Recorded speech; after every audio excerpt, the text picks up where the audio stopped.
Hinugasan ko pala po muna yung washing bago po yung gamitin kasi nga po baka po marumi yan. Lagi ko po hinuhugasan, so kumuha pala po ako niya ng padya at binanlawan ko po muna kasi nga po tinatapak-tapakan ng pusa. So nilagyan ko pala po muna ng tubig yung washing at kumuha pala po ako ng sabon at para po isalin yung sabon na gagamitin ko po para po sa mga damit na ilalagay ko po. So binalawan ko pala po ulit, so naglagay na po ulit ako ng sabon na 8 scoops para po sa washing na ilalagay ko po sa damit.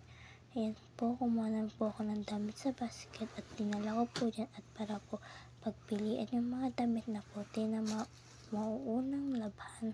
At yan po, inunak po yung medyo magagaan po at hinulik po medyo mabibigat. So yan po muna yung ginawa ko, naghintay-hintay po muna ako niyan. So yan na nga po, na may tubig na nga po, naglagay na po ako niyan, nagbalaw na po ako. Pinaghahagis ko pala po sa washing dahil nga po yun po yung gawa ko para po mabilis po yung trabaho ko nun. So yan po pala po yung napili ko ng mga uunahin kong first batch na lalaban ko. Pinaghahagis ko na pala po yan dahil nga po para po mas mabilis ang trabaho at para po mapadali po yung buhay nyo. Sinaksak ko na rin pala po yung washing para po paganahin habang nagbabanlaw po. Nagbabato po ako para po matapos na po agad. Nagmumuni-muni pala po ako muna yan. So yun na po, inumpisan ko na rin pala po yung banlawan. So yan po, tapos na pala po ako nun. Nag-dry na rin pala po ako nun. So di ko na rin pala po napakita yung pagpapanlaw ko po niyan. Sorry po. Dahil nga lang po nagmamadali po ako niyan. So yan po, inugasan ko pala po na yung takip ng dryer. So yan po, nilagay sinaksak. Lagay ko na rin po yung mga damit at pinaikot ko na rin pala po yung dryer. At para po matuyo na po at para po matayos na tapos na. So yan po, hinihintay ko na pala po yung matuyo yung damit sa dryer. So hinihintay ko pala po yung ganyan pala po muna ako kasi nga po medyo natatagalan po ako niyan.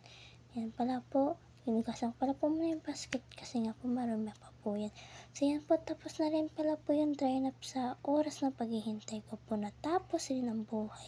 So yan pala po, kinukuha ko na pala po yan para po isampay ko na po yung kinukuha po yun na isa-isa. At yan po, dumaan pala po si Ma'am MJ at may tinatanong pala po sa akin yan.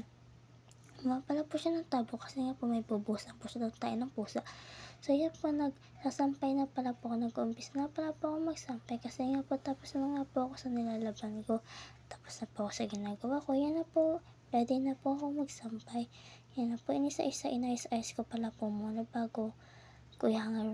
Di po ako basta-basta nag-hanger at inayos ko po muna para po makapasok po yung hangin at para po matuyo. Sa bagay, matutuyo naman po yun kasi po may araw at init naman, mabibilat ko rin naman po pala yun. Inaayos ko lang po para po maganda tingnan. Di pala po